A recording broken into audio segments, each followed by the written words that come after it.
الحمدللہ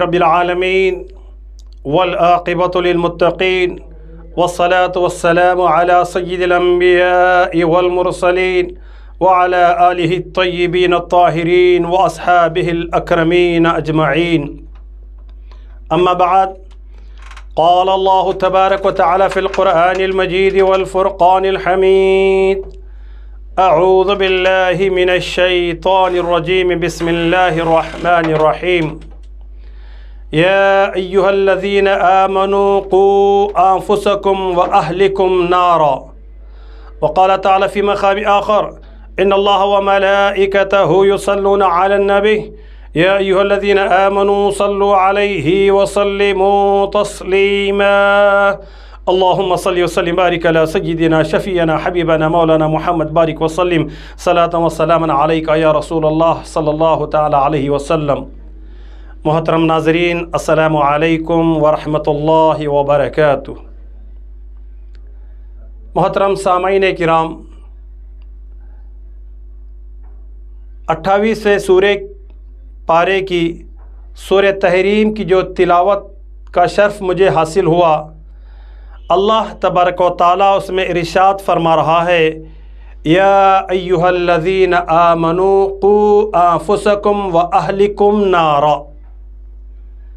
دیکھیے اللہ کا انداز، اللہ کی مخاطبت کتنی بہترین انداز میں اللہ تبارک و تعالیٰ ہم مسلمانوں کو، ہم مومنوں کو مخاطب فرما رہا ہے۔ ایک خصوصی انداز میں اللہ تبارک و تعالیٰ ہم مومنوں سے مخاطب ہے۔ ایک بات ہوتی ہے عام اور ایک بات ہوتی ہے خاص۔ خصوصی اگر بات کرنا ہے تو کسی خاص بندوں سے ہی خطاب کیا جاتا ہے اور خصوصی انداز سے خطاب کیا جاتا ہے۔ اتنے بڑے مجموعے میں اگر میں کسی کو پکاروں تو خاص انداز سے میں پکارتا ہوں کہ بیٹا ادھر تشریف لائیے، حالانکہ ہزاروں کا مجموعہ ہے، لیکن میں کسی سے اگر خاص طور پہ مخاطب کرنا ہے تو اس کا نام لے کر پکارتا ہوں کہ خالد ادھر آئیے، فرحان ادھر آئیے، علیم ادھر آئیے، یعنی کہ جس طرف مجھے خصوصی طور پہ خطاب کرنا ہے اس کو میں خصوصی طور پہ بلاتا ہوں اور اس کو خاص طور پہ خطاب کرتا ہوں۔ اسی طرح سے اللہ تبارک و تعالیٰ، دنیا میں ہزاروں قوم رہتی ہے لیکن اللہ تبارک و تعالیٰ اپنے چاہنے والوں سے مخاطبت ہوتے ہوئے کہ اے ایمان والو، دیکھیں کتنا بڑا انداز ہے، کتنا بہترین انداز ہے، کیا اللہ کا پیار ہے، کیا اللہ کو بندوں سے محبت ہے۔ اللہ تبارک و تعالیٰ فرما رہا ہے کہ اے ایمان والو، حالانکہ ایمان والوں کے علاوہ دنیا میں ہزاروں مخلوق رہتی ہے، ہزاروں بندے ہیں، لیکن خاص طور پہ ایمان والوں سے اللہ تبارک و تعالیٰ خطاب فرما رہا ہے۔ جب اللہ تبارک و تعالیٰ یا ایہا الذین آمنوا کہہ کر خطاب فرماتا ہے تو اس لقب سے ہمارا سینہ شوق سے اور فخر سے چوڑا ہو جاتا ہے کہ اللہ ہمیں خصوصی طور پہ یاد کر رہا ہے، خصوصی طور پہ ہم سے مخاطب ہے تو بڑی خوشی ہونے لگتی ہے۔ اسی لیے اللہ تبارک و تعالیٰ اس آیت مبارکہ میں ارشاد فرما رہا ہے کہ یا ایہا الذین آمنوا، اے ایمان والو۔ کون؟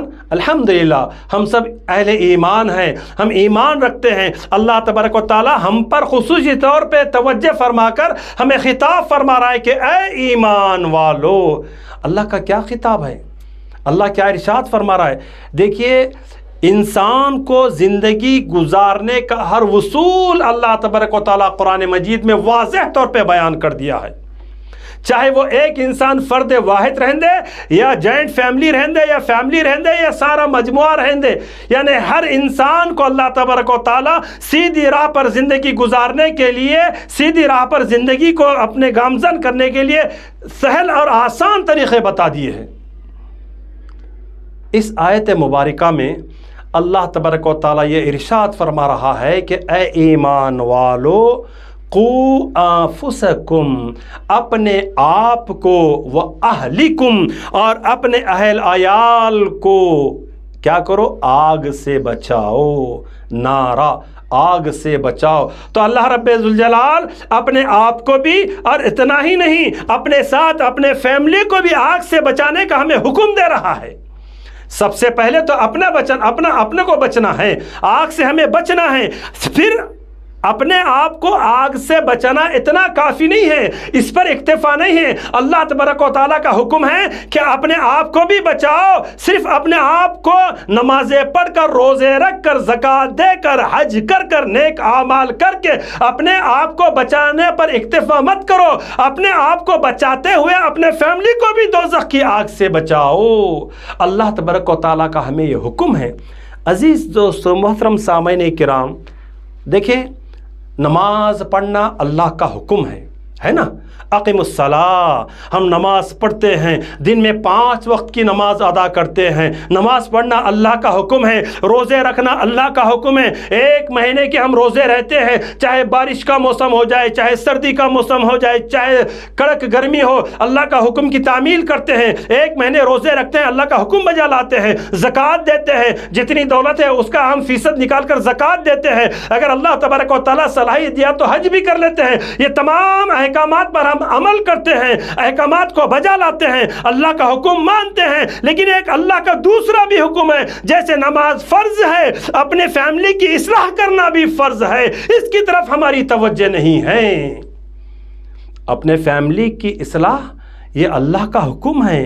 قُوا أَنفُسَكُمْ وَأَهْلِكُمْ نَارًا، اپنے آپ کو اور اپنے فیملی کو دوزخ کی آگ سے بچاؤ۔ اپنے فیملی میں کون ہے؟ اپنے فیملی میں اپنی بیوی ہے، اپنے بچے ہیں، اپنے بیٹے ہیں، اپنے بیٹیاں ہیں، اپنے بھتیجے ہیں، اپنے بھتیجے ہیں، اپنے بھانجے ہیں، اپنے بھانجیاں ہیں، اپنے بھائی ہیں، اپنے بہن ہیں، اپنے اہل خانہ ہیں، اپنے پڑوسی ہیں، اپنے خاندان والے ہیں، سب کچھ کو ہمیں آگ سے بچانا ضروری ہے۔ یہ اللہ کا ہمیں حکم ہے۔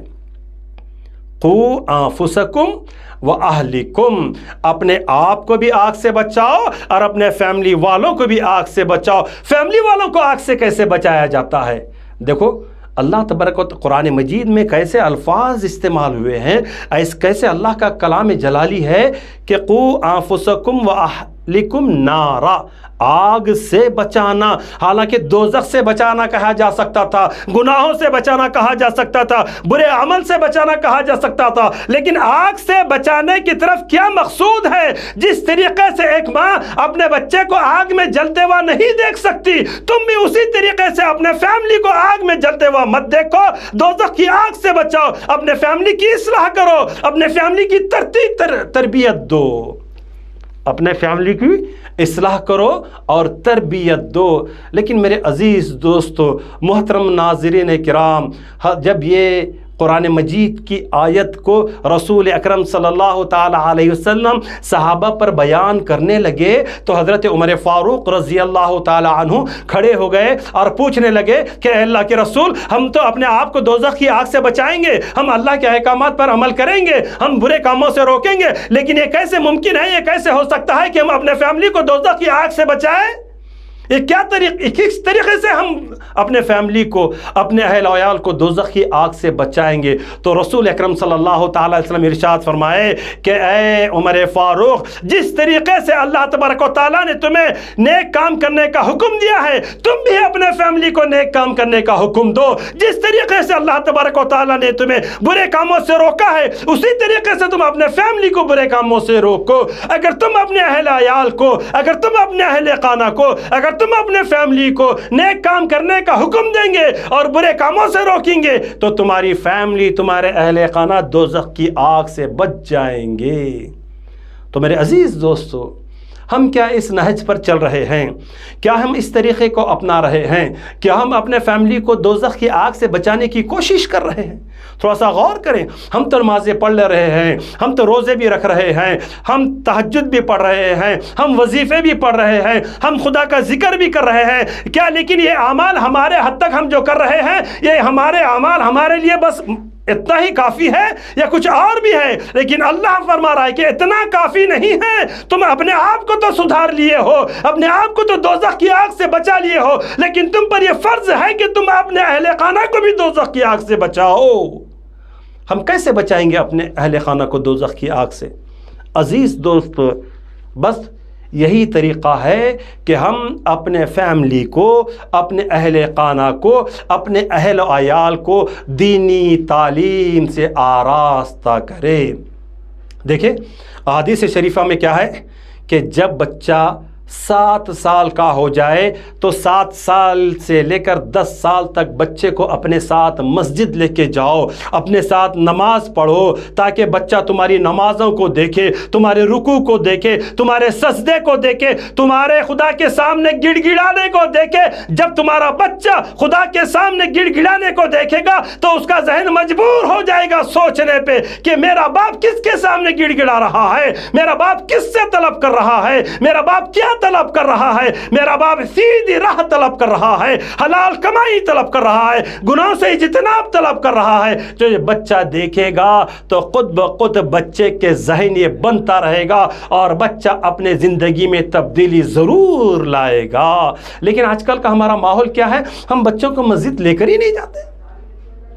بچے جب ہمارے اعمال کو نہیں دیکھیں گے، ہمارے طور طریقے کو نہیں دیکھیں گے، ہمارے ماحول کو نہیں دیکھیں گے تو وہ کیسے اپنے آپ کو اسلامی ماحول میں ڈھالیں گے؟ بتائیے آپ کیسے ڈھالیں گے وہ اپنے آپ کو اسلامی ماحول میں؟ 7 سال کے نماز کا حکم ہے، 7 سال سے بچے کو نماز پڑھانا چاہیے، خود اس کو اپنے ساتھ میں لے کے جانا چاہیے۔ 7 سال سے 10 سال تک 3 سال آپ کا بچہ آپ کی نمازوں کو دیکھتے رہے گا، آپ کی عبادتوں کو دیکھتے رہے گا، آپ کے وضو کو دیکھتے رہے گا، آپ کے خشوع و خضوع کو دیکھتے رہے گا، آپ کے گڑ گڑانے کو دیکھتے رہے گا۔ اس کے بعد ضروری ہے کہ وہ بھی متقی بن جائے، پرہیزگار بن جائے۔ میرے عزیز دوستو، اگر ہم ایک کوئی کام کا بیڑا لے کر اٹھیں گے نا نیک نیتی سے، اللہ تبارک و تعالیٰ کی مدد اس کے پیچھے ضرور رہتی ہے۔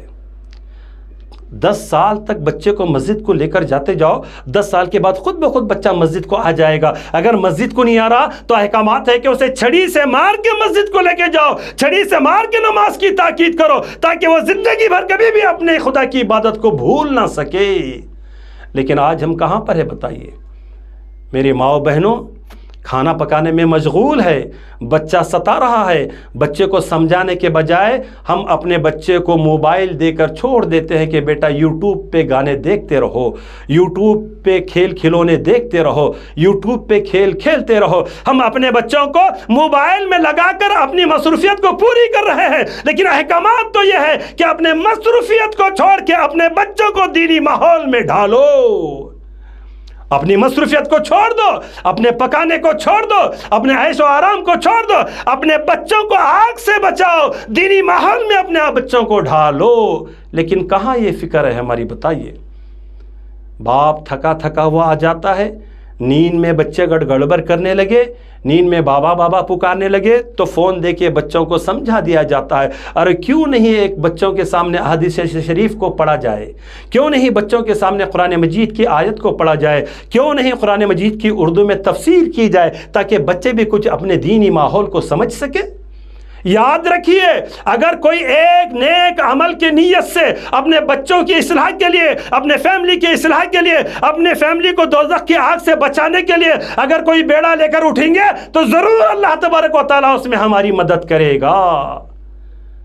ہم اپنے آبا و اجداد، ہم اپنے بزرگوں کے واقعات سے ناواقف ہیں، ہم اپنے بزرگوں کے واقعات کو پڑھتے نہیں۔ کیا ہم نے نہیں پڑھا حضرت داتا شکرگنج علیہ رحمہ، شیخ فرید شکرگنج علیہ رحمہ کے واقعے کو نہیں پڑھا ہم نے؟ کیا ہم نے اس واقعے کو نہیں سنا؟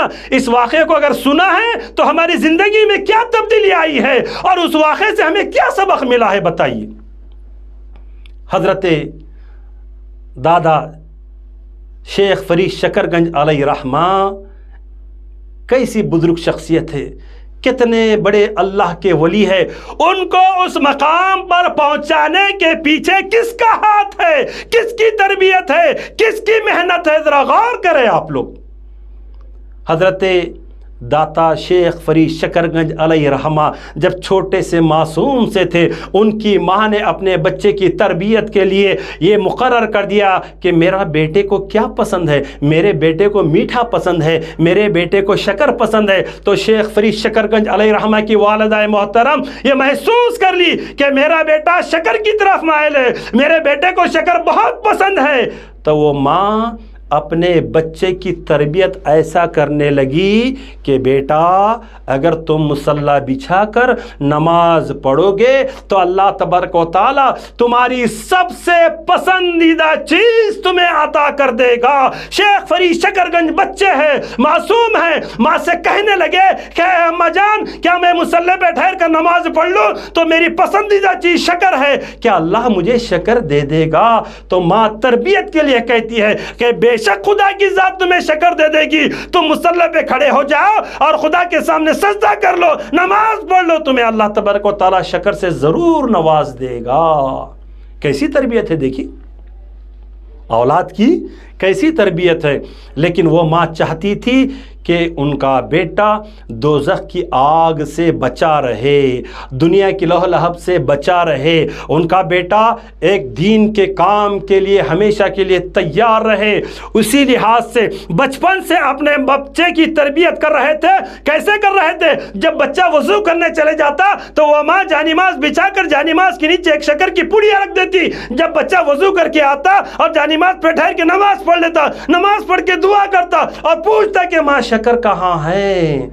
میں تو شکر کے لیے نماز پڑھا تھا۔ دیکھیں کیونکہ بچہ ہے نا، بچے کی فکر کیا ہے، بچے کی سوچ کیا ہے، بچے کی چاہت کیا ہے؟ مجھے شکر چاہیے۔ کیا چاہیے؟ مجھے شکر چاہیے۔ بیٹا ماں بولی کہ بیٹا نماز تو پڑھ لیو نا، دعا کرو اور دعا کر کے یہ بولو کہ اللہ تعالیٰ مجھے شکر دے دے، اللہ تمہاری دعا کو قبول کرے گا۔ وہ ننھا سا معصوم سا بچہ جس کے پیچھے ماں ایک ڈھال بن کر تربیت کرنے لگی ہوئی ہے، ادھر ماں ہاتھ اٹھاتی ہے، ادھر بچہ ہاتھ اٹھاتا ہے اور بچہ کہتا ہے کہ اے رب ذوالجلال، میں نے میری ماں کے کہنے پر نماز تو ادا کر دی، اب تو شکر دینے والا ہے، شکر دے دے۔ یہ جب ہاتھ پھیر لیتا ہے ماں کہتی ہے کہ بیٹا جانماز کو اٹھاؤ، دیکھو اللہ تعالیٰ کہیں شکر رکھ دیا ہوگا۔ بچہ جانماز کو اٹھاتا ہے تو کیا دیکھتا ہے کہ ایک پڑیا کھولتا ہے، پڑیا میں شکر ہے، بڑی خوشی محسوس کرنے لگتا ہے، پھر نماز کا انتظار کرتا ہے کہ ماں بتاؤ مغرب کا وقت کب شروع ہوگا، کیونکہ میں مغرب کی نماز پڑھ کے پھر خدا سے شکر حاصل کر لوں گا۔ یہ تربیت ہے میرے دوستو۔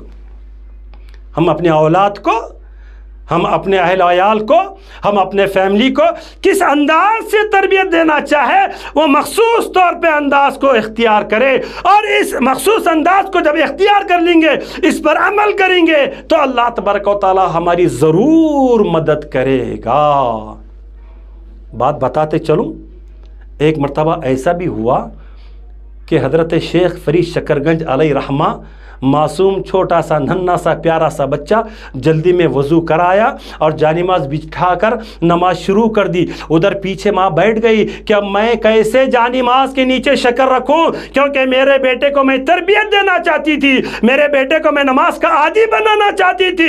جھوٹ بول کر اپنے ہاتھوں سے شکر رکھ کر خدا کے نام پہ چھوڑ دیتی تھی کہ خدا نے یہ شکر رکھی ہے، اب میں کیسے جانماز کے نیچے شکر رکھوں؟ میرا بیٹا تو نماز کے لیے کھڑا ہو چکا ہے، میں اس کے سامنے سے بھی گزر نہیں سکتی، اب میں کیسے جانماز کے لیے جانماز کے نیچے شکر رکھوں؟ کونے میں ماں بیٹھ گئی اور آنکھوں سے آنسو جاری ہے اور دعا کر رہے ہیں کہ رب ذوالجلال میری عزت کو بچا لے، میرے راز کو بچا لے، میں نے تیری عبادت کے لیے جھوٹ بول بول کے میرے بچے کو تیرے سامنے سجدہ ریز کروا دیا ہے، رب ذوالجلال میری عزت کو بچا لے، میرے راز کو بچا لے، تو ہی مدد کرنے والا ہے۔ یہ یقین کے ساتھ جب ماں دعا کرنے لگی، آنکھوں سے آنسو جاری تھے، ننھے سے داتا شیخ فرید شکر گنج سلام پھیرنے کے بعد ماں کو دیکھنے لگے۔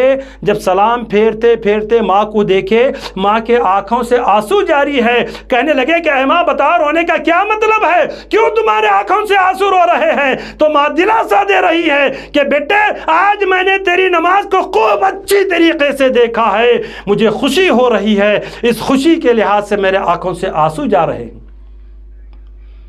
بیٹا بولا کہ ٹھیک ہے ماں، اللہ کا شکر ہے تم نے دیکھ لیا کہ میں اچھی نماز پڑھ لیا، تو چلو اب مجھے شکر لینے جانا ہے. یہاں ماں ہاتھ اٹھائے دعا کر رہی ہے اور بچہ جانماز پر چلا گیا. جانماز کو اٹھا کر دیکھتا ہے تو تاریخ میں یہ لکھا ہے. ہم اپنے بزرگوں کی تاریخ کو پڑھ نہیں سک رہے نا, ہم اپنے بزرگوں کی حالات زندگی سے نا واقف ہے نا. جب چھوٹا سا بچہ جانماز کو اٹھایا, دیکھتا ہے کہ ایک پڑیا میں نہیں بلکہ ایک کٹورے میں شکر رکھی ہوئی ہے. سبحان اللہ. دیکھیے ماں کی کیا تڑپ تھی, ماں کی کیا جستجو تھی, اللہ کی اس ماں کے پیچھے کیا مدد ہوئی. جانماز اٹھا کر دیکھ رہے ہیں تو ایک کٹورے میں شکر رکھی ہوئی ہے. حضرت داتا شیخ فرید شکر گنج علیہ رحمہ اتنی ساری شکر کو دیکھ کر بہت خوش ہو جاتے ہیں اور لے کے اچھل کے اپنی ماں کے پاس آتے ہیں اور کہتے ہیں کہ ماں تو نے دیکھا ہے کہ میں نے کتنی اچھی نماز پڑھی ہے. آج اتنی اچھی نماز پڑھنے کی وجہ سے اللہ نے مجھے تھوڑی نہیں بلکہ اتنی ساری شکر عطا کی ہے. اور ماں یہ شکر تو باقی شکروں سے زیادہ لذیذ ہے. پہلے کی جو شکر ہوتی تھی اتنا ٹیسٹ نہیں رہتا تھا, پہلے کی جو شکر ہوتی تھی تھوڑی سی ہوتی تھی, لیکن آج جو شکر ملی ہے میرے سوچ سے زیادہ شکر ملی ہے اور میرے بہترین لذیذ شکر ملی ہے مجھے.